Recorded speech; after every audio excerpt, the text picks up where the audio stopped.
देखो बेटा, यहाँ तक मतलब जितना भी वीडियोस हम लोगों ने किए हैं उसके अंदर जितना भी कॉम्पोजिशन का टेक्निकल पार्ट था वो हम लोग खत्म कर चुके हैं। ठीक है, तो अब प्रोसीजरल पार्ट स्टार्ट होगा। ठीक है। अच्छा, प्रोसीजरल पार्ट समझने से पहले आ, कुछ चीजें रिवाइज किए लेते हैं जो यहाँ पे काम पड़ेगा। पहला, कि कॉम्पोजिशन स्कीम वाले बंदे को आईटीसी नहीं मिलती है। ठीक है सर, बिल्कुल ठीक बात है कि कॉम्पोजिशन स्कीम वालों को आईटीसी नहीं मिलती है। सेकेंड बात, कॉम्पोजिशन स्कीम वाले बंदे जो होते हैं उन्हें टैक्स इनवॉइस इशू करने का परमिशन नहीं है। क्यों नहीं है सर? वो इसलिए नहीं है क्योंकि वो कस्टमर से टैक्स चार्ज नहीं कर सकते। ठीक है सर। तीसरी बात, क्योंकि इनको टैक्स इनवॉइस इशू करना अलाउड नहीं है तो इसकी जगह पे कोई ना कोई इनवॉइस तो होना चाहिए। तो इनको जो इनवॉइस इशू करना होता है वो बिल ऑफ सप्लाई होता है। ठीक है। तो देखो, अब हमें प्रोसीजरल एस्पेक्ट में क्या मतलब पढ़ना है। हम जो हमारी एलिजिबिलिटी थी वो हम कंप्लीट करा चुके हैं। टैक्स कैसे पे कराना है, कितना पे कराना है, वो हम बात मतलब कर चुके हैं। तो अब हमें प्रोसीजरल एस्पेक्ट में पहले तो हम ये पढ़ेंगे कि कॉम्पोजिशन स्कीम कैसे लेंगे। सर, दिमाग में एक बात आ रही है। क्या आ रही है सर? सर देखो, हमने रजिस्ट्रेशन का चैप्टर पढ़ा था, उसके अंदर रजिस्ट्रेशन लेने का प्रोसीजर पढ़ा था। तो सर, ये कॉम्पोजिशन स्कीम के लिए क्या अलग से कोई रजिस्ट्रेशन का प्रोसीजर है? तब बात तो सही कह रहे हो। देखो, रजिस्ट्रेशन के चैप्टर पर थोड़ा वापस जाओ तो जब हम रजिस्ट्रेशन का चैप्टर पढ़ रहे थे तो उसके अंदर कॉम्पोजिशन स्कीम वाले का रजिस्ट्रेशन का प्रोसीजर भी हम लोगों ने पढ़ा था।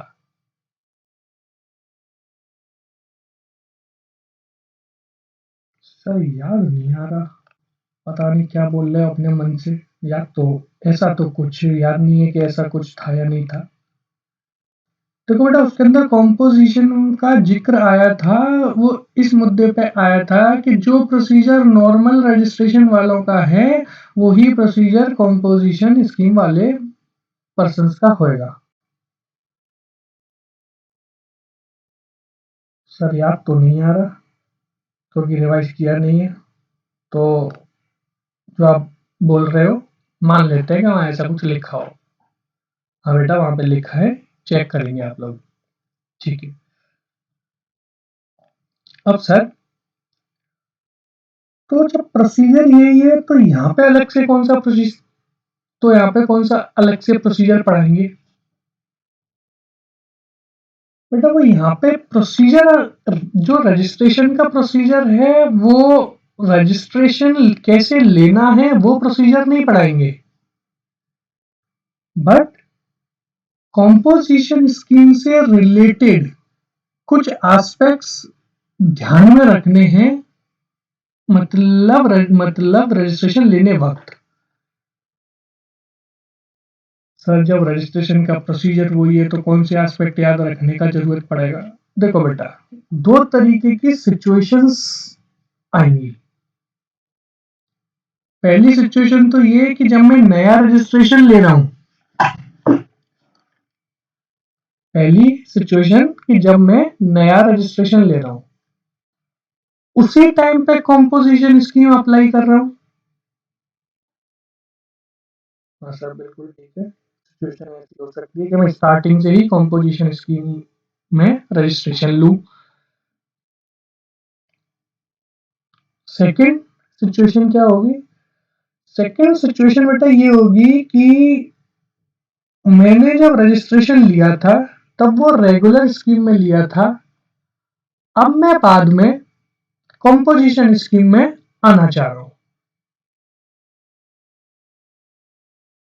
तो सर इसका रजिस्ट्रेशन से क्या लेना देना है, वो तो पहले ले ही चुके हैं बेटा, कुछ फॉर्मेलिटीज पूरी करनी पड़ेंगी। फॉर्मेलिटीज पूरी कर मतलब करनी पड़ेगी का मतलब कुछ फॉर्म्स सबमिट कराने पड़ेंगे, बस ये जो फॉर्म्स वगैरह सबमिट कराने हैं बस इसी के लिए आपको ये प्रोसीजर पढ़ने। ठीक है सर, दो सिचुएशन हो गई, क्या इसके अलावा कोई और सिचुएशन भी हो सकती है? हाँ बेटा, एक सिचुएशन और भी हो सकती है। क्या सर, जब मेरे को रेगुलर स्कीम से कॉम्पोजिशन स्कीम में आना अलाउड है, तो क्या कॉम्पोजिशन स्कीम से रेगुलर स्कीम में वापस जाना अलाउड नहीं है? या जब मैंने स्टार्टिंग में ही रजिस्ट्रेशन लिया था तो कॉम्पोजिशन का लिया था, तो क्या अब मैं रेगुलर रजिस्ट्रेशन में वापस नहीं जा सकता? हाँ बेटा, ये भी अलाउड है। इसीलिए तीसरी सिचुएशन अराइज होगी कि हम कॉम्पोजिशन स्कीम से रेगुलर स्कीम में स्विच करेंगे। हाँ सर, अब बात समझ में आ गई कि तीन तरीके की सिचुएशन देखने को मिलेंगी। पहला सिचुएशन तो कि मैं रजिस्ट्रेशन ले रहा हूं और सीधा कॉम्पोजिशन स्कीम में ले रहा हूं। सेकंड सिचुएशन क्या होगी कि सर मैंने स्टार्टिंग में जो रजिस्ट्रेशन लिया था वो रेगुलर टाइप का मतलब रजिस्ट्रेशन था, बाद में अब मैं रेगुलर से कॉम्पोजिशन स्कीम में स्विच करना चाह रहा हूं। ठीक है सर। तीसरी सिचुएशन क्या कि मैंने कॉम्पोजिशन स्कीम ले रखी है, अब मैं कॉम्पोजिशन स्कीम से बाहर निकलना चाह रहा हूं और अपना रेगुलर रजिस्ट्रेशन में जाना चाह रहा हूं। ठीक है सर, ये तीन सिचुएशन समझ में आ गई। तो बस इन्हीं से रिलेटेड कुछ प्रोसीजर है, वो हमें आगे देखने हैं। इन प्रोसीजर को भी देखने से पहले हम पॉइंट नंबर 6 को करते हैं। कौन सा पॉइंट नंबर 6? सर ये पॉइंट नंबर 6, ये पॉइंट नंबर 5 तक तो हमने कल खत्म कर ही लिया था। पॉइंट नंबर 6 में कुछ अदर प्रोविजंस देके रखे हैं, पहले इसको देख लेते हैं ये क्या कहते हैं। ये कहते हैं कि सर, पहला पॉइंट, मेरे को कॉम्पोजिशन स्कीम की एलिजिबिलिटी थी कि मेरा एटीओ जो है वो 1,50,00,000 या 75 लाख या 50 lakh, which ever is applicable, वहां तक होना चाहिए। अगर इससे ऊपर हुआ तो सर मेरे को मिल ही नहीं सकती। तो जब मेरे को मिलेगी नहीं तो सर ये पॉइंट क्यों देके रखा है? बट वो बेटा, ये पॉइंट इस वजह से देके रखा है कि इसको देखो कि मैंने जब रजिस्ट्रेशन लिया था तब पिछले साल में, जिस साल में रजिस्ट्रेशन लिया होगा उससे पिछले साल का एटीओ मैंने देखा होगा, तो वो लिमिट के भीतर भीतर रहा होगा, मेरे को कॉम्पोजिशन स्कीम मिल गई। बट अब मैं करंट फाइनेंशियल ईयर में चल रहा हूँ, तो करंट फाइनेंशियल ईयर में आते आते मेरी ये लिमिट क्रॉस कर गई।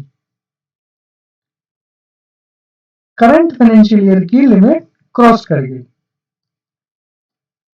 मतलब मैंने मान लीजिए मतलब रजिस्ट्रेशन 18-19 से लेके रखा था, 1 अप्रैल 2018 से लेके रखा था, और 1 अप्रैल 2018 में क्यों मिला होगा? क्योंकि 17-18 में मेरा टर्नओवर जो है वो 1,50,00,000 से ऊपर नहीं रहा होगा। ठीक है सर, क्योंकि 17-18 में मेरा एटीओ 1,50 से ऊपर नहीं था, तो मेरे को कॉम्पोजिशन स्कीम मिल गई थी। अब 18-19 में मैंने काम करना स्टार्ट किया, और 18-19 में काम करना स्टार्ट किया तो मेरा टर्नओवर अभी भी मान लीजिए 40 लाख रुपए तक रहा बस।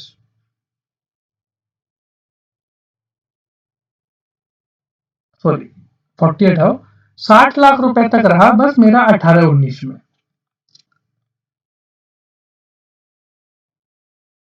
अब 19-20 आई, 19-20 में आई तो 19-20 के लिए क्या मैं एलिजिबल हूं, पहले तो मेरे को ये चेक करना था। हाँ सर, मैं 19-20 के लिए भी एलिजिबल हूं, क्योंकि उसका जो प्रीसीडिंग फाइनेंशियल ईयर होगा वो 18-19 होगा, और 18-19 में टर्नओवर मेरा 60 लाख रुपए तक का रहा है, तो मैं 18-19 के लिए भी एलिजिबल, तो मैं 19-20 के लिए भी एलिजिबल हो गया। लेकिन सर 19-20 में मेरी ऊपर वाले की कुछ कृपा ऐसी रही कि मेरा टर्नओवर बढ़ गया। कितना बढ़ा बेटा? सर इतना बढ़ा कि वो 1 करोड़ 50 लाख से ऊपर निकल गया। अच्छा, तो बेटा इस साल का 1 करोड़ 50 से ऊपर निकल गया तो क्या फर्क पड़ता है? मेरे को तो पिछले साल का चेक करना था ना, कि पिछले साल में मेरा टर्नओवर जो है वो 150 से नीचे रहा है, तो मेरे को कॉम्पोजिशन स्कीम मिल जाएगी। तो मेरा 60 लाख था तो मेरे को मिल गई, तो मेरे को पूरे 19-20 तक ये स्कीम अवेलेबल रहनी चाहिए। मान लीजिए ये जो मेरी 1 करोड़ 50 लाख की लिमिट क्रॉस की है वो 30/10/2019 को की है, 30 अक्टूबर 2019 को। तो सर मेरा रजिस्ट्रेशन एलिजिबिलिटी के बेसिस पे मिलता है, तो मिल गया, पूरे 19-20 के लिए मिला है, तो पूरे 19-20 के लिए अब मेरा चाहे जितना भी रजिस्ट्रेशन, जितना भी मेरा टर्नओवर हो, चाहे 1 करोड़ हो, 2 करोड़ हो, 5 करोड़ हो, उससे भी ज्यादा हो, तो इस पे तो मेरे को कॉम्पोजिशन स्कीम मिल चुकी है, तो मेरे पास एप्लीकेबल रहनी चाहिए ना पूरी। बेटा अभी तक जो पड़ा है उसके हिसाब से बिल्कुल अवेलेबल रहनी चाहिए बस, है ना? बट इस बात को ओवररूल करने के लिए आप पॉइंट नंबर 1 पढ़ रहे हैं। कौन सा पॉइंट नंबर 1 सर? सर ये वाला पॉइंट नंबर 1, ये पॉइंट नंबर 1। देखो कौन सा पॉइंट नंबर 1 सर? सर ये वाला पॉइंट नंबर। अच्छा, देखो इस पॉइंट में क्या कह रहा है कि करंट फाइनेंशियल ईयर में अगर आपका एटीओ जो है, टर्नओवर इन स्टेट की बात नहीं कर रहे बेटा, एटीओ की बात कर रहे हैं। करंट फाइनेंशियल ईयर में मेरा एटीओ 1 करोड़ 50 लाख या जो भी और लिमिट है 75 या 50 उससे क्रॉस कर जाएगा, तो जिस दिन से क्रॉस किया है उस दिन से मैं कॉम्पोजिशन स्कीम के लिए इनएलिजिबल हो जाऊंगा। सर रिपीट कर दो एक बार।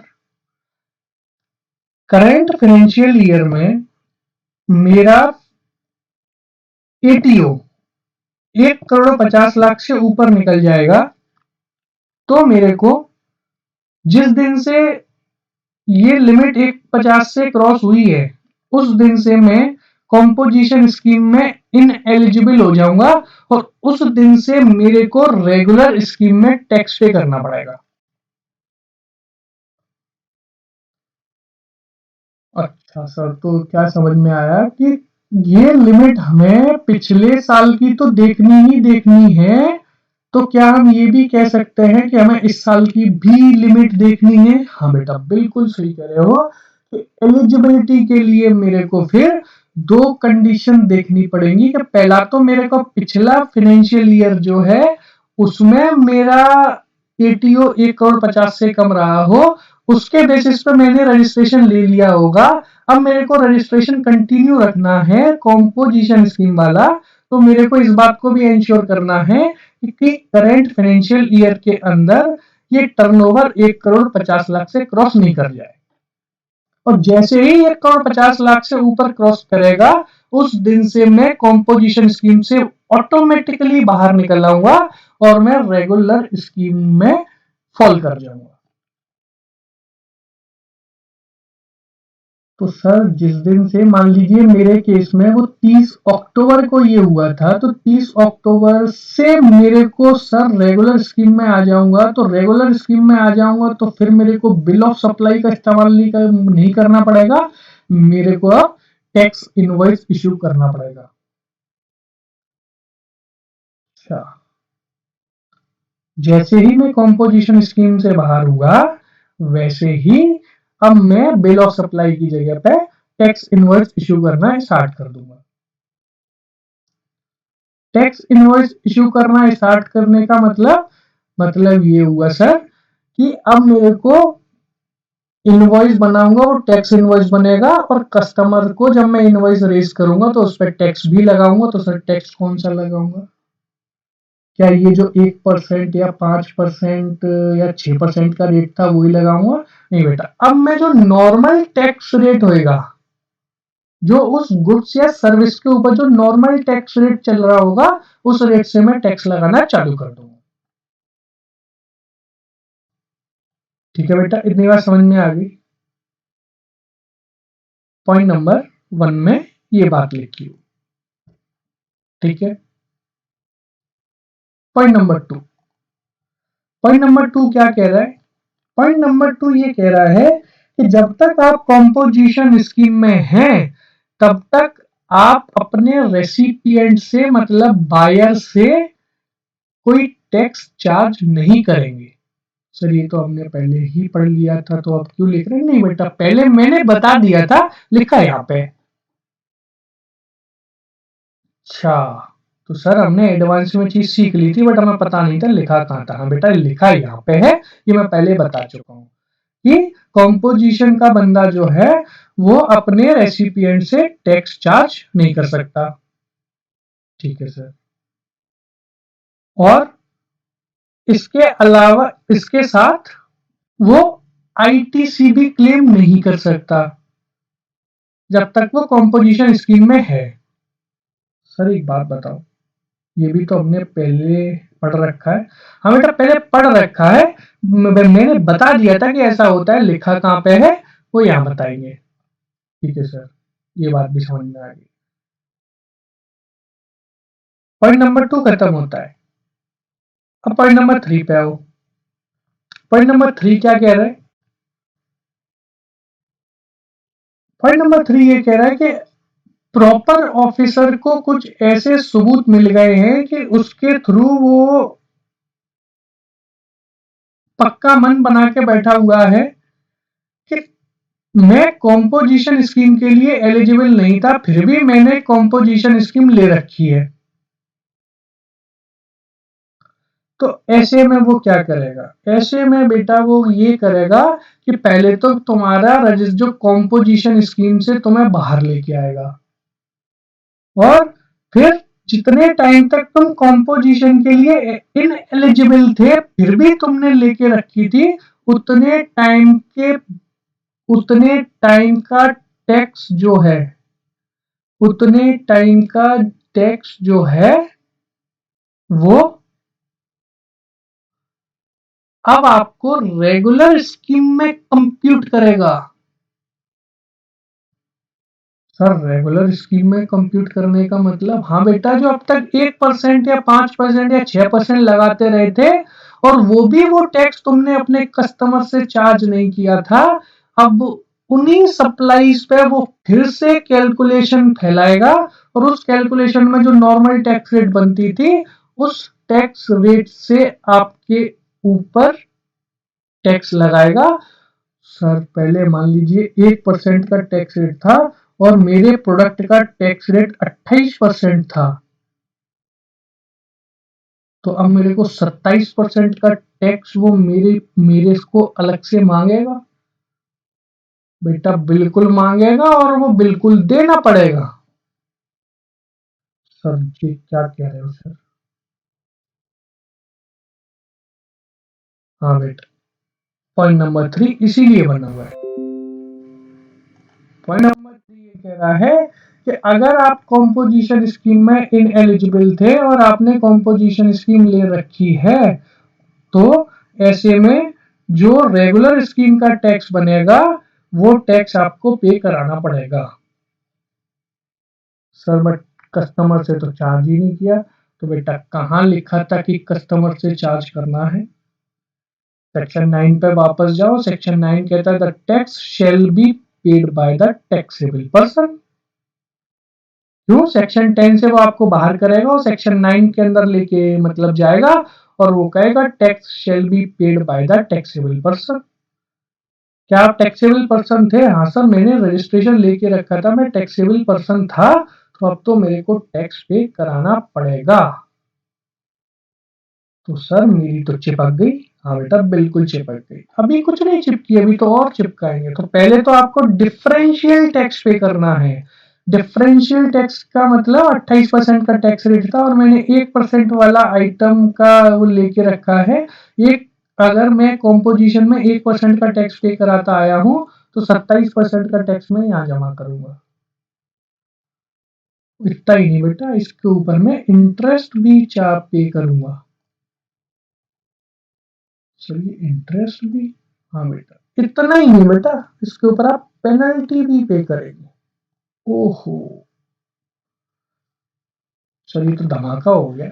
हाँ बेटा धमाका है, इसी वजह से तो तुम्हें इनएलिजिबिलिटी 3 लेक्चर के अंदर सिखाई है कि तुम गलती से भी इनएलिजिबल होते हुए कॉम्पोजिशन स्कीम ले मत लेना। अच्छा सर, अब बात समझ में आई कि आपने 3 वीडियोज में 4 वीडियोज में अब तक हमें इनएलिजिबिलिटी के ऊपर इतना फोकस क्यों डाला है। ठीक है सर, बिल्कुल समझ में आ गया। Point number 3। पॉइंट नंबर 4, देखो बेटा पॉइंट नंबर 4 क्या कह रहा है, क्योंकि ये डिफरेंशियल टैक्स मेरे को पे करना है, तो डिफरेंशियल टैक्स पे कराने के लिए कौन सा प्रोसीजर अपनाया जाएगा। वो जो ऑफिसर होगा डिपार्टमेंट का वो कौन सा प्रोसीजर अपनाएगा। सर वो जो प्रोसीजर अपनाएगा वो सेक्शन नंबर 73 और सेक्शन नंबर 74 में लिखा है। सर ये क्या कहता है। बेटा ये बहुत कुछ कहता है लेकिन आपके कोर्स से बाहर है। बस इतना समझो कि जो प्रोसीजर अपनाया जाएगा वो सेक्शन 73 और सेक्शन 74 वाला अपनाया जाएगा। सर कुछ तो बता दो इसके बारे में। चलो बेटा कह रहे हो तो थोड़ा बता देता हूँ। सेक्शन 73 और 74 में लिखा है कि पहले तो वो शो कॉज नोटिस इश्यू करेगा कि हम आप पे इतना टैक्स क्यों ना लगा दे, फिर वो आपको रिप्लाई देगा। रिप्लाई लेने के बाद फिर या तो वो सेटिस्फाई हो जाएगा, अगर वो सेटिस्फाई नहीं होता है तो फिर आपको बकायदा टैक्स जमा कराना पड़ेगा। अच्छा सर ठीक है, और भी इसके अलावा कुछ लिखा है। हाँ बेटा बहुत कुछ लिखा हुआ है बट हमारे कोर्स से बाहर का है इसलिए हम इसको यहाँ पर डिस्कस नहीं कर रहे। ठीक है। पॉइंट नंबर 5 क्या कह रहा है। पॉइंट नंबर 5 ये कह रहा है बेटा कि बाकी के जो प्रोसीजरल एस्पेक्ट है वो हमने सेपरेटली डिस्कस किए हैं। सर कहाँ किए हैं, अभी तक तो किए नहीं, अब करेंगे बेटा आगे वाले पन्ने पर। आओ जरा इधर। Procedural and other aspects related to composition scheme। पहला, सर बेटा याद करो अभी हमने क्लास स्टार्ट करी थी तो उसमें 3 सिचुएशन देखी थी। अब हम पहली सिचुएशन की बात करेंगे। पहली सिचुएशन क्या है। पहली सिचुएशन ये है कि मैं रजिस्ट्रेशन ले रहा हूँ, सीधा कॉम्पोजिशन स्कीम में ले रहा हूँ। तो सर इसमें आपने वहां भी बताया था कि अब रजिस्ट्रेशन में तो कोई नया प्रोसीजर लगेगा नहीं, क्योंकि रजिस्ट्रेशन के चैप्टर में ही लिख दिया गया था कि उनका भी प्रोसीजर वही होगा जो नॉर्मल लोगों का हो रहा है। तो यहाँ पे क्या बताने वाले, यहाँ वो बट बेटा एक बात बताएंगे क्या, सॉरी वो बेटा 2 बात बताएंगे क्या। पहली बात तो ये बताएंगे कि जो आपने रजिस्ट्रेशन के टाइम पर जो एप्लीकेशन फॉर्म भरा होगा, सर कौन सा फॉर्म था, सर चैप्टर रिवाइज नहीं है, याद नहीं आ रहा बेटा। REG 01 भरा होगा, हाँ सर याद आ रहा है। तो REG मतलब 01 जो भरा है उसका पार्ट बी, सर ये पार्ट बी ये क्या है बेटा। वहां 2 पार्ट होते थे, एक पार्ट ए और पार्ट बी। पहले आप पार्ट ए भरते थे तब आप पार्ट बी के लिए आगे पहुंचते थे। हाँ सर याद आ गया। तो part B form GST REG 01 के पार्ट बी के अंदर आप ये ऑप्शन एक्सरसाइज कर लेंगे, वही की वही कि मैं रजिस्ट्रेशन के टाइम पे ही कॉम्पोजिशन स्कीम ले रहा हूँ। वहां एक ऑप्शन आता है, क्या आप कॉम्पोजिशन स्कीम ऑप्ट करना चाह रहे हैं, आपको टिक लगाना होता है, आप वहां टिक लगा देते हैं।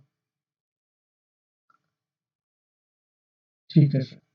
तो इसका मतलब सर हम जब रजिस्ट्रेशन की एप्लीकेशन लगा रहे हैं वही टिक लगा देंगे तो डिपार्टमेंट पे इसके लिए कोई फॉर्म वॉर्म भी जमा नहीं कराना अलग से। हाँ बेटा बिल्कुल ठीक बात है, ये बात यही लिखी हुई है। There is no need for filing separate intimation for opting the composition scheme. हमें कोई सेपरेट इंटीमेशन नहीं देनी है डिपार्टमेंट को, क्योंकि हमने रजिस्ट्रेशन लेते ही उसके पार्ट बी के अंदर भर दिया है कि हमें कॉम्पोजिशन स्कीम ऑप्ट करनी है। ठीक है sir, point number 1 clear. Point number 2, point number 2 sir एक बात बताइए, ये कॉम्पोजिशन स्कीम इफेक्टिव कहाँ से हो जाएगी? बेटा रजिस्ट्रेशन के चैप्टर में जाओ, जवाब मिलेगा।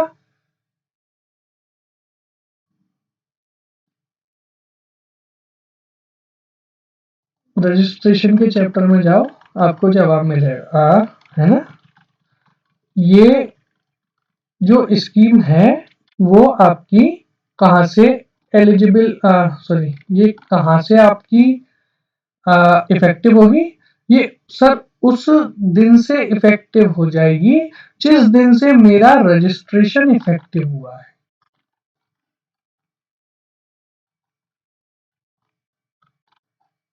क्या कहना चाह रहे हो सर? दो इफेक्टिव एक साथ, इस इफेक्टिव को कर रहे हैं, दूसरा इफेक्टिव साथ में आ रहा है, बात समझ में नहीं आ रही। इफेक्टिव इफेक्टिव हो रहा है, माइंड इफेक्टिव हो रहा है, कुछ करो। अच्छा बेटा देखो, वो कह रहे हैं कि कॉम्पोजिशन के लिए मैंने रजिस्ट्रेशन लगा दिया, और जैसे ही रजिस्ट्रेशन लगाया है तो रजिस्ट्रेशन का जो इफेक्टिव डेट होगा वो इस कॉम्पोजिशन की इफेक्टिव डेट होगी। सर तो रजिस्ट्रेशन की इफेक्टिव डेट क्या होती थी? बेटा रजिस्ट्रेशन के चैप्टर में वापस जाओ, रजिस्ट्रेशन के चैप्टर में वापस जाते हैं सर, जा रहे हैं। तो सर रजिस्ट्रेशन कहाँ से इफेक्टिव होता था वहां पे बेटा अगर आपने with in the time limit application लगा दी होती, तो जिस दिन से आपकी रजिस्ट्रेशन की लाइबिलिटी आई है, आपका रजिस्ट्रेशन उस दिन से इफेक्टिव हो जाता था। सर ये with in the time limit क्या था? मतलब तो 30 दिन, अगर आप 30 दिन के भीतर भीतर एप्लीकेशन लगा देते थे तो आपका रजिस्ट्रेशन जिस दिन से आप रजिस्ट्रेशन के लिए लायबल हुए उस दिन से इफेक्टिव हो जाएगा। तो जिस दिन से वो रजिस्ट्रेशन इफेक्टिव होगा उसी दिन से आपको कॉम्पोजिशन स्कीम इफेक्टिव हो जाएगी। ठीक है सर, बात समझ में आ गई। सर वहां पे एक और केस था कि अगर आपने एप्लीकेशन मतलब रजिस्ट्रेशन की एप्लीकेशन टाइम लिमिट यानी 30 दिन के बाद लगाई है, तो सर वहां पे इफेक्टिव डेट क्या होती थी? बेटा वहां पे इफेक्टिव डेट होती थी जिस दिन से प्रॉपर ऑफिसर आपको जीएसटी का रजिस्ट्रेशन ग्रांट करेगा। ग्रांट करने का मतलब जिस दिन आपके पास REG 06 आ जाता था उस दिन से आपका रजिस्ट्रेशन इफेक्टिव होता था। हाँ सर, तो इसका मतलब कॉम्पोजिशन की स्कीम भी मेरे को उसी दिन से इफेक्टिव होगी जिस दिन से मेरा REG 06 आ जाएगा। ठीक है सर, पॉइंट नंबर 2 क्लियर हो गया। सो पॉइंट नंबर 3 ये कह रहा है कि अगर मेरे को ऑप्शन एक्सरसाइज करना है कॉम्पोजिशन स्कीम वाला, तो मेरे को सारे स्टेट्स में मेरे जितने भी इस्टेब्लिशमेंट्स हैं सबके लिए करना पड़ेगा।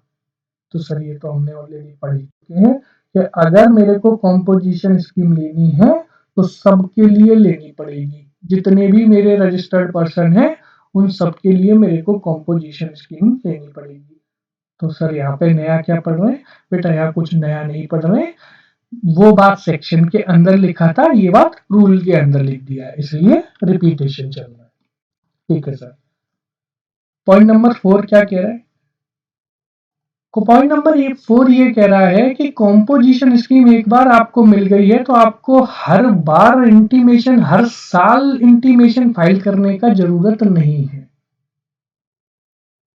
मतलब सर मैंने 17-18 में कॉम्पोजिशन स्कीम ली थी, तो क्या मेरे को 18-19 के लिए अलग से एप्लीकेशन लगानी है?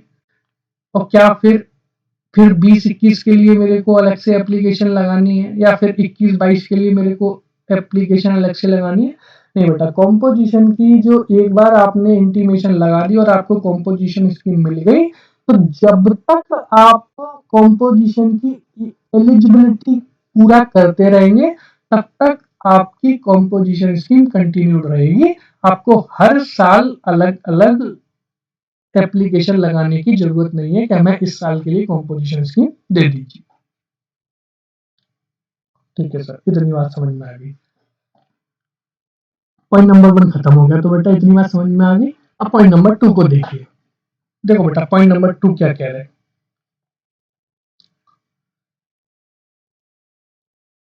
पॉइंट नंबर 2 में वो सिचुएशन नंबर 2 है। सिचुएशन नंबर 2 कौन सी सर?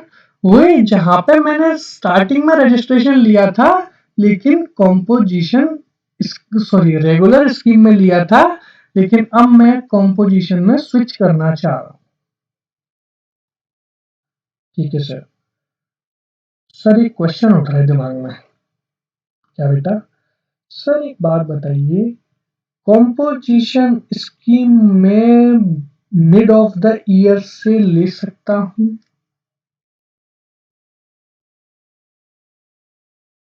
क्या कहना चाह रहे हैं सर? आज तारीख कितनी है?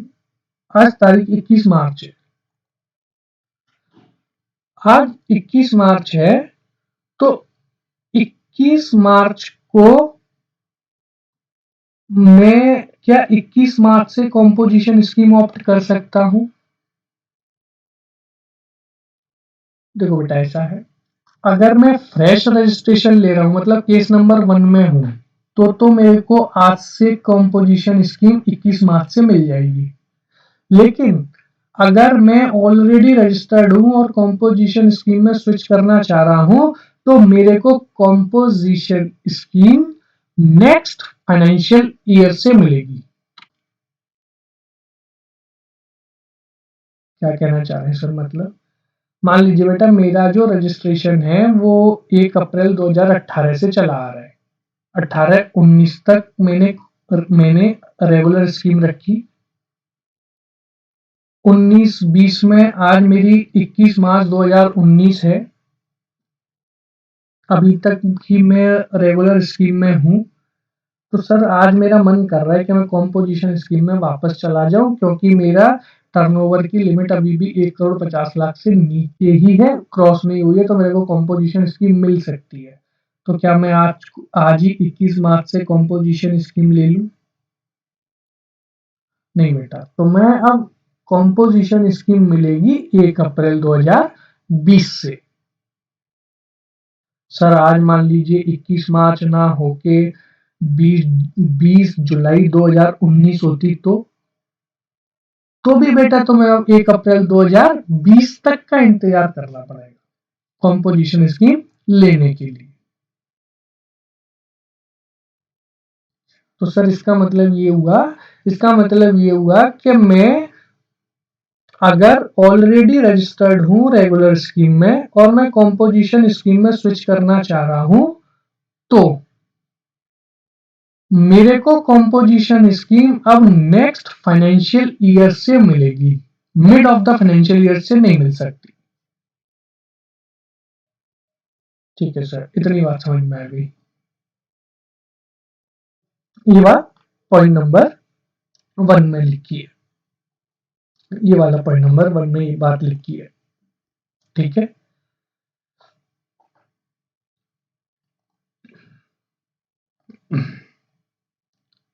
सर।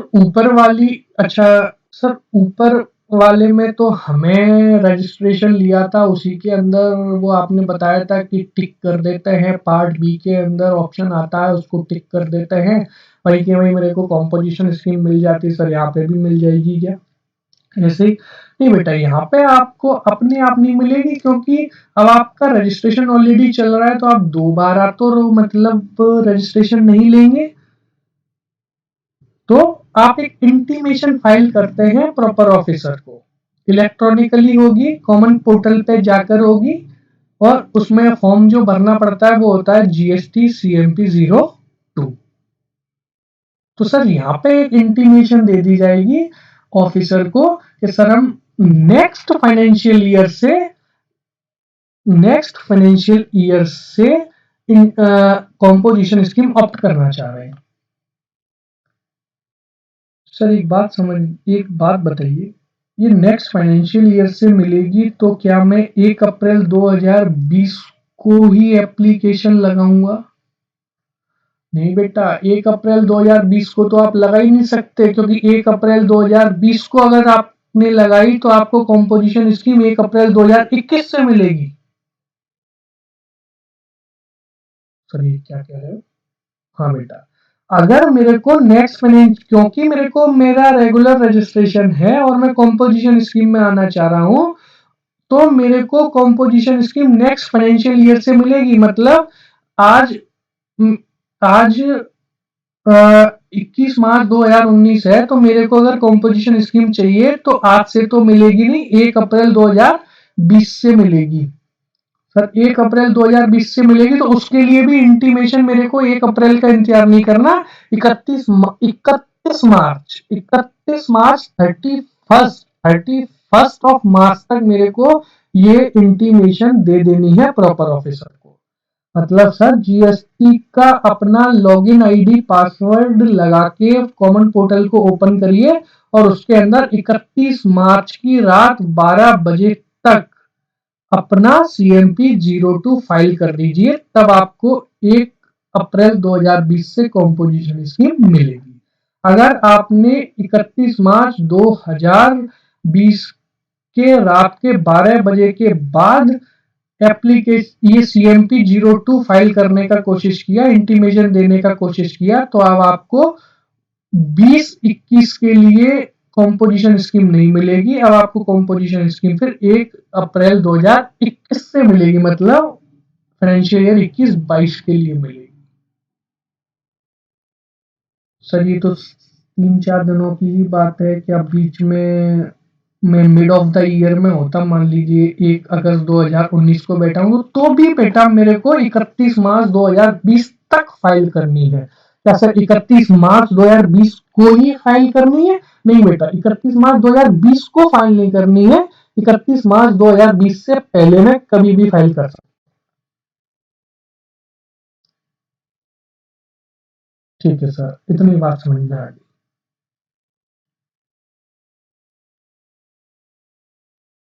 ठीक है सर, पॉइंट नंबर 1 क्लियर।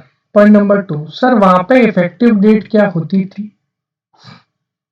ऊपर वाला जो केस 1 हमने पढ़ा था, उसके अंदर इफेक्टिव डेट वो होती थी जो इफेक्टिव डेट रजिस्ट्रेशन की होती थी। तो यहाँ पे तो हमारा जो रजिस्ट्रेशन है वो 1-2 साल पहले जब मैंने लिया था तभी इफेक्टिव हो गया होगा। तो यहाँ पे क्या होगा, यहाँ पे बेटा क्योंकि आपको composition scheme next financial year से मिलनी है, 1 अप्रैल से मिलनी है, तो वो 1 अप्रैल 2020 से ही मेरी मेरी कॉम्पोजिशन स्कीम इफेक्टिव हो जाएगी। अब लॉ के अंदर 1 अप्रैल 2020 तो लिखेगा नहीं, क्योंकि वो साल कोई भी हो सकता है, तो वो कहता है beginning of the financial year से ये स्कीम इफेक्टिव हो जाएगी। Beginning of the financial year. कौन सा फाइनेंशियल ईयर सर? जो मतलब चल रहा है वो नहीं बेटा, जो वो जिसके लिए आप कॉम्पोजिशन स्कीम लेना चाह रहे हैं। मैं इस वक्त 19-20 में बैठा हुआ हूं, और अभी मेरे को 31 मार्च तक फाइल करनी है 2021 के लिए। तो 2021 यहाँ पे फाइनेंशियल ईयर में मेरा कौन सा हो गया, 2021, मतलब जिसके लिए मेरे को कॉम्पोजिशन स्कीम लेनी है उसका बिगिनिंग कहाँ से होता है बेटा? 1 अप्रैल 2020 से स्टार्ट होता है। तो मेरा जो कॉम्पोजिशन स्कीम है वो इफेक्टिव हो जाएगी कहाँ से? From the beginning of the financial year. Beginning of the financial year का मतलब यहाँ पे हो गया मेरा 1 अप्रैल 2020। बात समझ में आ गई? 1 अप्रैल 2020 से इफेक्टिव डेट आ जाएगी। ठीक है सर, समझ में आ गई।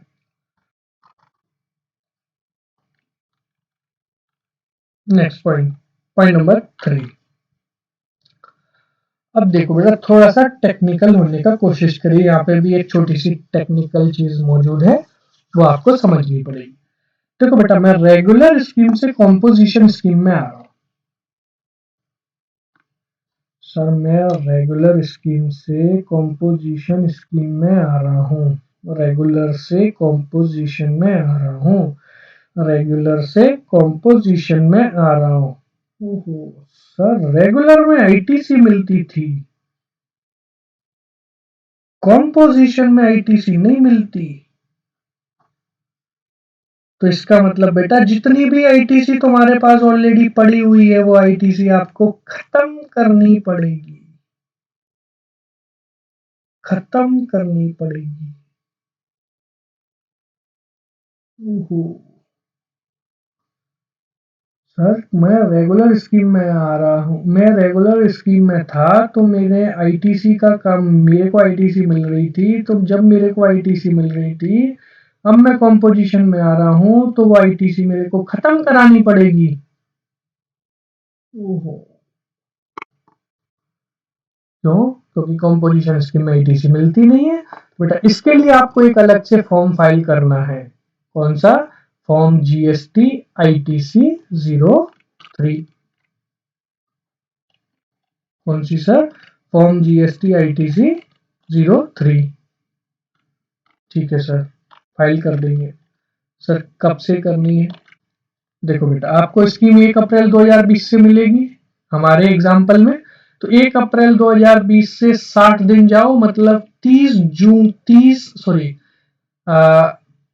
अप्रैल और मई, या मई में 31 दिन होते हैं, 60 दिन के अंदर, 60 दिनों के अंदर का मतलब मेरे को 30 मई 30th मई 2020 तक मेरे को फॉर्म जीएसटी आईटीसी 03 फाइल करना पड़ेगा। तो सर ये बताएगा क्या? ये बताएगा कि मेरे को कितनी आईटीसी रिवर्स करनी है। सर कितनी आईटीसी रिवर्स करने का क्या मतलब? जितनी भी आईटीसी मेरी बुक्स में आ रही होगी वो सारी की सारी मेरे को रिवर्स करनी पड़ेगी। ठीक है सर, बात समझ में आ गई, क्योंकि मैं रेगुलर स्कीम से कॉम्पोजिशन स्कीम में आ रहा हूँ, तो मेरे पास जितनी मेरी बुक्स के अंदर आईटीसी आ रही होगी वो मेरे को रिवर्स करनी पड़ेगी। सर रिवर्स करने का मैनर क्या होगा सर, वो भी बता दो एक बार। बेटा वो सेक्शन 18 के अंदर लिखा हुआ है, 18 में भी सबसेक्शन 4 के अंदर लिखा हुआ है। सर ये 18(4) पता नहीं आपने पढ़ाया या नहीं, याद नहीं आ रहा। नहीं बेटा मैंने अभी पढ़ाया ही नहीं है, पढ़ाया इसलिए नहीं क्योंकि आईटीसी का चैप्टर है, ये हम आईटीसी में देखेंगे सेक्शन 18(4) में। ठीक है सर, कहने का मतलब सर इतना समझ में आया, मैं रेगुलर स्कीम से कॉम्पोजिशन स्कीम में आऊंगा तो मेरे पास जितनी आईटीसी पड़ी है वो आईटीसी मेरे को रिवर्स करानी पड़ेगी। कितने दिनों के भीतर? 60 दिनों के भीतर रिवर्स करानी पड़ेगी। कैसे कराऊंगा? मैं एक फॉर्म फाइल करूंगा। कौन सा? Form GST ITC 03। सर वो कैसे निकालेंगे इसको? इसका मैनर क्या है? वो मैनर सेक्शन 18(4) में देके रखा है। सर वो कहाँ दिया हुआ है? वो हमें देख के रखा है आईटीसी के चैप्टर में, तो हम आईटीसी के चैप्टर में देख लेंगे। सर ये सेक्शन 18 एक और बार पहले कभी आया था? हाँ बेटा, रजिस्ट्रेशन के टाइम पे आया था। सर क्या आया था? रजिस्ट्रेशन जब आप कैंसिल कराएंगे तो कैंसिल कराते वक्त आपको सेक्शन 18 का जरूरत पड़ता था, क्योंकि उसके अंदर आपकी जितनी भी बिजनेस एसेट्स हैं वो मान ली जाती थी कि वो deemed to have been supplied, तो मेरे को उस पर भी टैक्स पे कराना पड़ता था। तो कितना टैक्स पे कराना पड़ता था उसके लिए भी सेक्शन 18 चाहिए था। हाँ सर, बात समझ में आ गई। तो वहां पर सर एक आपने रूल भी बताया था, रूल नंबर 44। हाँ बेटा, ये उसके साथ ही कुछ ना कुछ मिलता जुलता सा है, तो हम इसको आईटीसी के चैप्टर में देख लेंगे। ठीक है सर, बात समझ में आ गई। पॉइंट नंबर 3 खत्म हो गया। कौन सा पॉइंट नंबर 3? ये वाला पॉइंट नंबर 3 खत्म हो गया बेटा। ठीक है सर, सब पॉइंट नंबर 4 क्या कह रहा है? पॉइंट नंबर 4 ये कह रहा है, देखो बेटा ऐसा, आपने एक पॉइंट पढ़ा था, मेरे जितने भी सेपरेटली रजिस्टर्ड बिजनेस हैं, जितने भी ऑल ओवर इंडिया में, या तो मैं सबके लिए कॉम्पोजिशन स्कीम लूंगा या मैं सबके लिए रेगुलर स्कीम लूंगा। तो सर अगर मेरा कोई एक बिजनेस कॉम्पोजिशन स्कीम से बाहर आ रहा है तो इसका मतलब सारे ऑटोमेटिकली बाहर आ जाएंगे। हाँ बेटा, बिल्कुल सही बात। नहीं सॉरी, अगर मेरा नहीं बेटा, उल्टा हो गया। अगर मैं किसी एक बिजनेस के लिए कॉम्पोजिशन स्कीम ऑप्ट कर रहा हूं तो इसका मतलब मेरे को अब सारे बिजनेस के लिए कॉम्पोजिशन स्कीम ऑप्ट करनी पड़ जाएगी। तो अगर मैंने किसी एक बिजनेस के लिए इंटीमेशन दे दी तो मान लिया जाएगा कि आपने सारे बिजनेसेस के लिए ऑल ओवर इंडिया में जितने भी रजिस्टर्ड पर्सन, आपने जितने भी रजिस्ट्रेशन लेके रखे हुए हैं, सबके लिए कॉम्पोजिशन स्कीम अप्लाई हो जाएगी। तो सर क्या कहने का मतलब ये है कि मेरे को सबके लिए अलग अलग करना पड़ेगा? बेटा मान लिया जाएगा कि आपने कर दिया है, shall be deemed to have been deemed, मान लेंगे कि आपने इंटीमेशन बाकी सारे एस्टेब्लिशमेंट के लिए फाइल कर दी। ठीक है सर। तो सर अगर उसमें से कोई एक यूनिट मेरी कॉम्पोजिशन स्कीम के लिए इनएलिजिबल हुई तो बेटा आप ले ही नहीं सकते कॉम्पोजिशन स्कीम, क्योंकि कॉम्पोजिशन स्कीम लेने के लिए कंडीशन ही यही थी। आपने रजिस्ट्रेशन के चैप्टर में पढ़ा था कि अगर कोई आपका एक बिजनेस इनएलिजिबल है कॉम्पोजिशन स्कीम के लिए तो बाकी के सारे बिजनेसेस भी इनएलिजिबल हो जाएंगे कॉम्पोजिशन स्कीम के लिए। ठीक है बेटा, इस पॉइंट का ध्यान रखेंगे। Point number 5, no need for fresh intimation every year. जो पॉइंट आपने पॉइंट सिचुएशन 1 में पढ़ा था वो भी है, वो यहाँ दे के रखा है। पॉइंट नंबर 6 में क्या दे के रखा है, ये ऑप्शन जो आपने लिया है वो कब तक वैलिड रहेगा, वो सर जब तक वैलिड रहेगा जब तक मेरी सेक्शन 10 की कंडीशंस पूरी होती रहेंगी। जब तक मेरी एलिजिबिलिटी कंडीशन पूरी रहेंगी तब तक मेरे कॉम्पोजिशन स्कीम जिंदा रहेगी। ठीक है सर, इतनी बात समझ में आ गई। अब सिचुएशन नंबर 3 पे आओ। वो क्या थी, मैं कॉम्पोजिशन स्कीम से बाहर निकलना चाह रहा हूं। बाहर निकलने का क्या मतलब, बाहर निकलने का मतलब यह है कि अब मैं रेगुलर स्कीम में वापस जाना चाह रहा हूं। तो सर क्या ये रजिस्ट्रेशन कैंसिल कराने की बात कर रहे हैं? नहीं बेटा, रजिस्ट्रेशन कैंसिल ना जब हम रेगुलर से कॉम्पोजिशन में आते हैं तब भी रजिस्ट्रेशन कैंसिल नहीं होता है, सिर्फ स्टेटस चेंज हो जाता है कि पहले आप रेगुलर थे अब आप कॉम्पोजिशन में हो जाएंगे। तो सर क्या जब मैं कॉम्पोजिशन स्कीम से बाहर आऊंगा तब मेरा जो रजिस्ट्रेशन है वो कैंसिल होगा? नहीं बेटा, रजिस्ट्रेशन कैंसिल नहीं होता है, सिर्फ और सिर्फ आपका स्टेटस चेंज हो जाएगा कि अब आप कॉम्पोजिशन स्कीम में पहले थे अब आप रेगुलर में आ गए।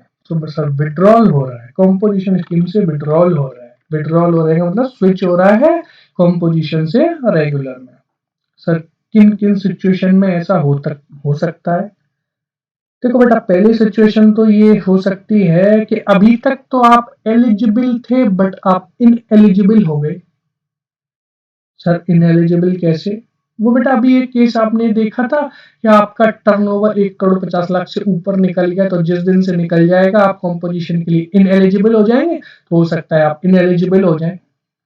सर बात समझ में आ गई। सर और भी केसेस हो सकते हैं? हाँ बेटा, कॉम्पोजिशन के लिए मैं इंटरेस्ट रेट सप्लाई नहीं करा सकता, अब मैंने इंटरेस्ट रेट सप्लाई करना स्टार्ट कर दिया। हाँ सर, तो मैं कॉम्पोजिशन स्कीम के लिए इनएलिजिबल हो जाऊंगा। जैसे ही मैं इनएलिजिबल हो जाऊंगा तो फिर मेरे को कॉम्पोजिशन स्कीम से बाहर आना पड़ेगा और रेगुलर स्कीम में अपना रजिस्ट्रेशन कन्वर्ट कराना पड़ेगा।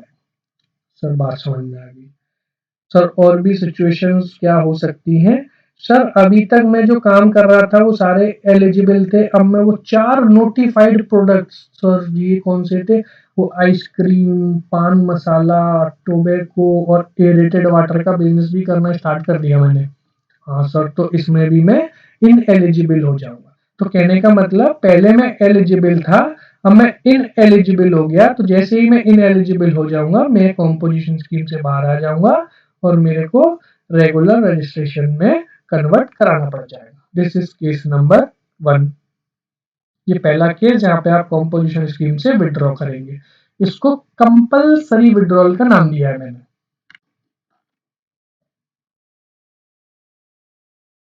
ठीक है बेटा, केस नंबर 2।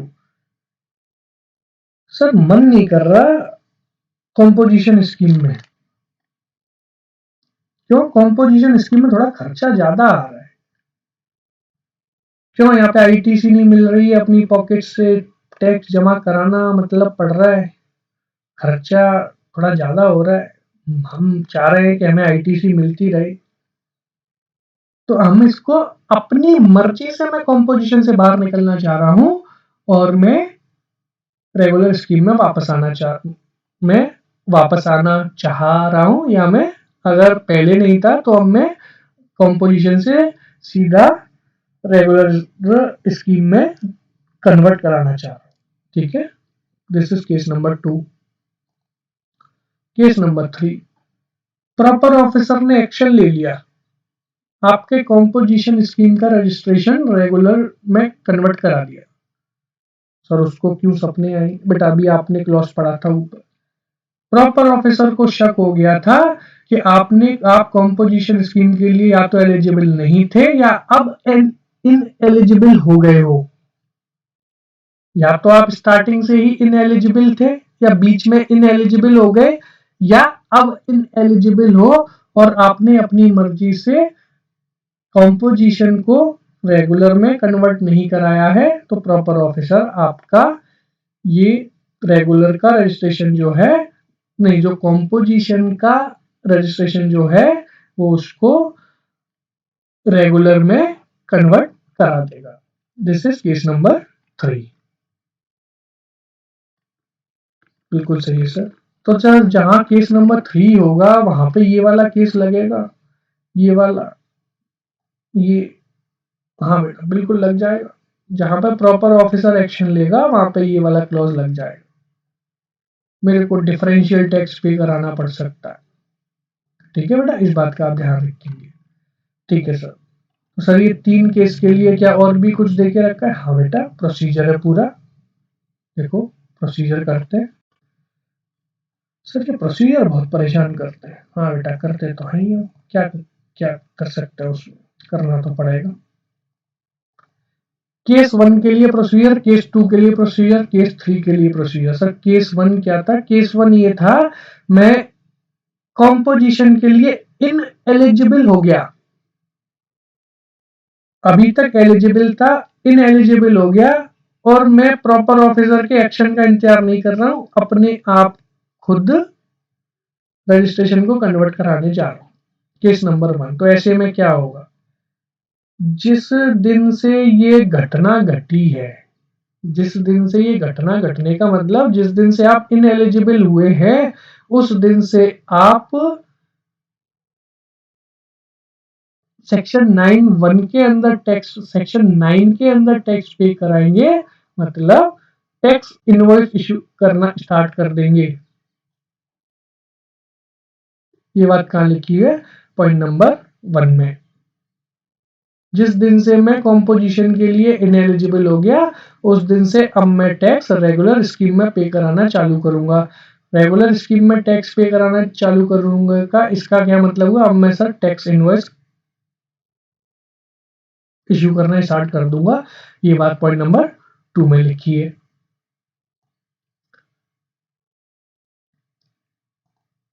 तो सर ये जो घटना मतलब घटी है, मेरे को सपने तो आए नहीं थे कि मेरे को साथ ऐसी घटना हो जाएगी कि मैं इनएलिजिबल हो जाऊंगा।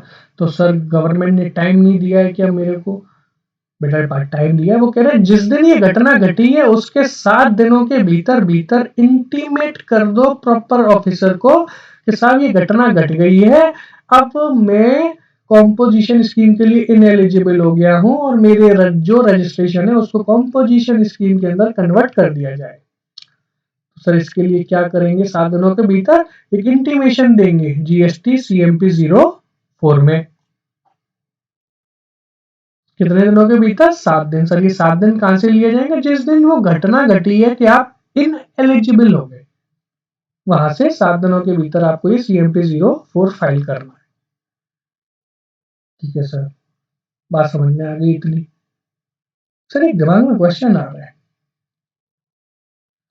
आपने अभी पढ़ाया था कि जब मैं रेगुलर से कॉम्पोजिशन स्कीम में आता था तो रेगुलर की मेरे पास जितनी आईटीसी थी वो खत्म कराई थी। तो सर अब मैं कॉम्पोजिशन से वापस जा रहा हूं, तो क्या मेरे को अब आईटीसी दी जाएगी?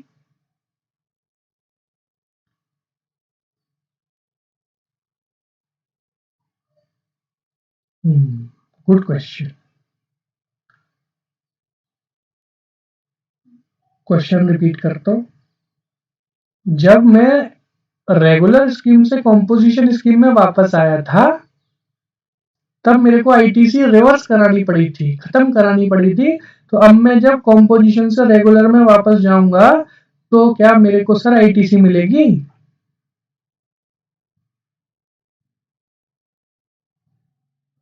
सर आईटीसी क्यों मिलनी चाहिए? पहले तो कॉम्पोजिशन में जब आपको आईटीसी नहीं मिलती तो आपके पास आईटीसी होगी नहीं, जब आईटीसी होगी नहीं तो मिलेगी कहां से?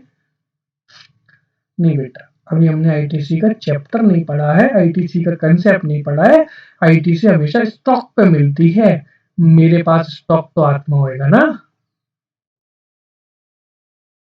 हाँ सर, स्टॉक आत्मा होगा जिसको अब मैं रेगुलर स्कीम में बेचूंगा। जब रेगुलर स्कीम में बेचूंगा तो टैक्स रेट अब 1% नहीं रहेगा। टैक्स रेट या तो जो उस पर्टिकुलर आइटम के ऊपर लग रहा होगा 28% भी हो सकता है, 12 भी हो सकता है, 18 भी हो सकता है। तो सर इस गुड्स पे जो मैंने टैक्स पे करके रखा होगा परचेजिंग के समय पे, उस पर मेरे को आईटीसी मिलनी चाहिए, क्योंकि अब मैं आगे आईटीसी के लिए एलिजिबल हो जाऊंगा, क्योंकि मैं रेगुलर के अंदर आ रहा हूँ।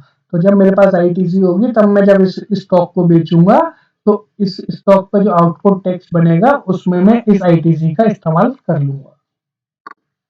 सर बिल्कुल सही है, आ रहा है समझ में, क्योंकि मैं कॉम्पोजिशन स्कीम से रेगुलर स्कीम में आ रहा हूं, तो मेरे हाथ में जो स्टॉक रहा होगा उस स्टॉक पे अब टैक्स रेगुलर स्कीम में देंगे, और रेगुलर स्कीम के अंदर जो प्रोडक्ट का टैक्स रेट होगा उस टैक्स रेट से हमें टैक्स पे करना पड़ेगा। तो मेरे को इसके लिए आईटीसी भी मिलना चाहिए, तो इसकी आपको आईटीसी भी मिलेगी।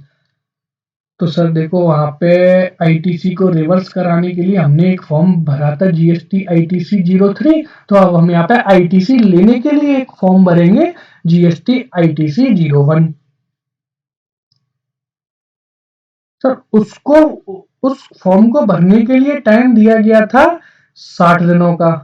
क्या आप 60 दिनों के भीतर भीतर इसको भर दीजिए।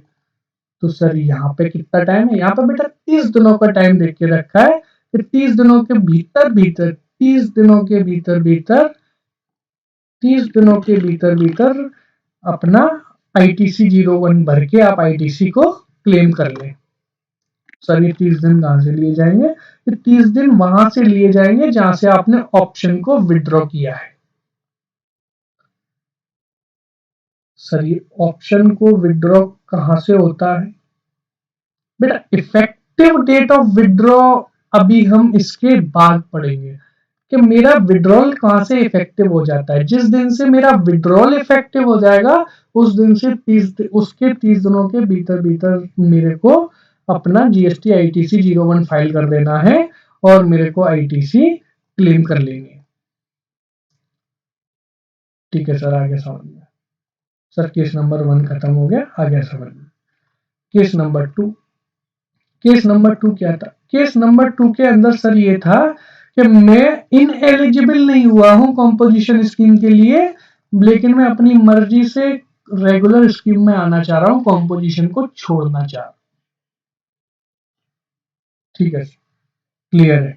तो ऐसे में आप क्या करेंगे बेटा, यहाँ पे भी आप जीएसटी सीएमपी 0 फाइल करेंगे, वहां भी फाइल किया था, वहां पे फाइल 7 दिनों के भीतर किया था। यहाँ 7 दिनों का ऐसा कोई टाइम नहीं है, वो कह रहे हैं क्योंकि आप अपनी मर्जी से बाहर आ रहे हैं, तो मर्जी से बाहर आने से पहले ही सीएमपी 044 फाइल कर दीजिए, उसके बाद ही आप रेगुलर के अंदर आ पाएंगे।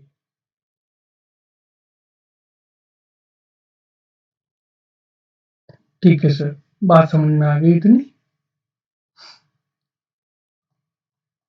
सर यहाँ पे भी मेरे को फिर स्टॉक पे आईटीसी मिलनी चाहिए। हाँ सर, यहाँ पे भी मेरे को स्टॉक पे आईटीसी मिलेगी। ठीक है, तो इसके लिए भी मेरे को आईटीसी 01 फॉर्म भरना है, वही 30 दिनों के भीतर भरना है। 30 दिन कहाँ से लेंगे, जहां से मेरा विड्रॉल हो जाएगा, इफेक्टिव डेट ऑफ विड्रॉल आ जाएगी, उसके 30 दिनों के भीतर भीतर मेरे को अपना आईटीसी 01 फाइल कर देना है। ठीक है sir. Case number 3, sir case number 3 क्या था, केस नंबर 3 के अंदर प्रॉपर ऑफिसर ने एक्शन लिया है कि मैं कॉम्पोजिशन स्कीम के लिए एलिजिबल नहीं रहा, और मैंने अपने आप अपनी मर्जी से केस नंबर 1 के अंदर विड्रॉ नहीं किया, तो प्रॉपर ऑफिसर अब मेरे को लात मार के कॉम्पोजिशन स्कीम से बाहर निकालना चाह रहा है। तो सर कैसे निकालेगा बेटा, प्रॉपर ऑफिसर तो कुछ भी करने से पहले एक एससीएन देता है। सर एससीएन क्या, शो कॉज नोटिस देता है, उससे पूछ लेता है कि हम क्यों ना आपकी कॉम्पोजिशन स्कीम विड्रॉ कर दें। हमारे पास पुख्ता सबूत है कि आप इन एलिजिबल हैं कॉम्पोजिशन स्कीम के लिए, फिर भी आपने अभी तक कॉम्पोजिशन से विड्रॉ नहीं लिया है, तो आप हमें जवाब दें, क्यों ना हम आपकी कॉम्पोजिशन स्कीम विड्रॉ कर दें। सर बिल्कुल ठीक है, बात समझ में आ गई इतनी। तो सर इसके लिए वो क्या करेगा, शो कॉज नोटिस देगा। तो शो कॉज नोटिस का कोई फॉर्म दे के रखा है? हाँ बेटा, एक फॉर्म दे के रखा है, फॉर्म GST CMP 05। सर ये कितने, अब ये SCN हमें मिलेगा। जैसे ही हमें SCN मिलेगा, अब हम इसका रिप्लाई देंगे। सर रिप्लाई के लिए भी कोई फॉर्म है क्या? हाँ बेटा, फॉर्म है GST CMP 06। सर कोई टाइम भी है रिप्लाई फाइल करने का? बेटा 15 दिनों का टाइम है, आपको 15 दिनों के भीतर भीतर इसका रिप्लाई फाइल करना है। तो सर मैंने 15 दिनों के भीतर रिप्लाई फाइल कर दिया, तो अब क्या कॉन्सिक्वेंसेस होंगे? या तो उसको पसंद आ जाएगा, पसंद आने का मतलब उसके दिमाग में जो शक पैदा था, अब आप उसका शक दूर दूर करा देंगे। ठीक है सर, बात समझ में आ गई। तो आपकी कॉम्पोजिशन स्कीम बच जाएगी और आपको बाहर नहीं आना। और अगर आपका रिप्लाई सेटिस्फैक्ट्री नहीं होगा, तो वो क्या करेगा, वो एक ऑर्डर पास करेगा और उस ऑर्डर में लिख देगा कि आपकी कॉम्पोजिशन स्कीम को विड्रॉ करा लिया जा रहा है, डिनाई कर दी जा रही है। यहाँ पर वर्ड विड्रॉ इस्तेमाल नहीं किए हैं, यहाँ पे कॉम्पोजिशन स्कीम के लिए वर्ड इस्तेमाल किए हैं कि कॉम्पोजिशन स्कीम डिनाई कर दी जाएगी। तो सर इसमें भी ऑर्डर का एक फॉर्म होता है क्या? यहाँ भी कोई फॉर्म है? हाँ बेटा, यहाँ भी फॉर्म है, फॉर्म GST CMP 07। सर कोई टाइम लिमिट भी है इसका? हाँ बेटा, जिस दिन उसको रिप्लाई मिल गया होगा मेरा, उसके 30 दिनों के भीतर भीतर वो ये ऑर्डर पास कर देगा। Sir effective date of withdrawal क्या होगी? वो अभी हम आ रहे हैं बेटा, आगे वाला जो हिस्सा पढ़ना है उसमें ये लिखा हुआ है। ठीक है, तो सर यहाँ पे भी क्या हमें ITC मिलेगी स्टॉक की? हाँ सर, यहाँ भी आपको स्टॉक की ITC मिल जाएगी। तो ITC मिल जाएगी, तो सर स्टॉक के ITC के लिए कोई फॉर्म जमा करना पड़ेगा? हमें यहाँ भी जमा करने का ITC 01 फॉर्म जमा करना पड़ेगा। सर ITC 01 फॉर्म कितने दिनों के भीतर जमा करना है? बेटा जिस दिन आपका ऑर्डर आ गया है, उसके 30 दिनों के भीतर भीतर मेरे को ये फॉर्म जमा करा देना है। ठीक है सर, इतनी बात समझ में आ गई। नेक्स्ट पॉइंट, वो कह रहे हैं कि आपने कोई भी इंटीमेशन दी थी या कोई एप्लीकेशन फाइल करी थी, या फिर जो ऑफिसर है उसने कोई ऑर्डर दिया था, वो किसी एक प्लेस ऑफ बिजनेस के लिए दिया था, तो मान लिया जाएगा कि सारे प्लेस ऑफ बिजनेसेस के लिए वो सारी की सारी इंटीमेशन ऑटोमेटिकली मान ली जाएगी कि वो ऑर्डर भी सारे स्टेट्स के लिए होगा, सारे बिजनेस एंटिटीज के लिए।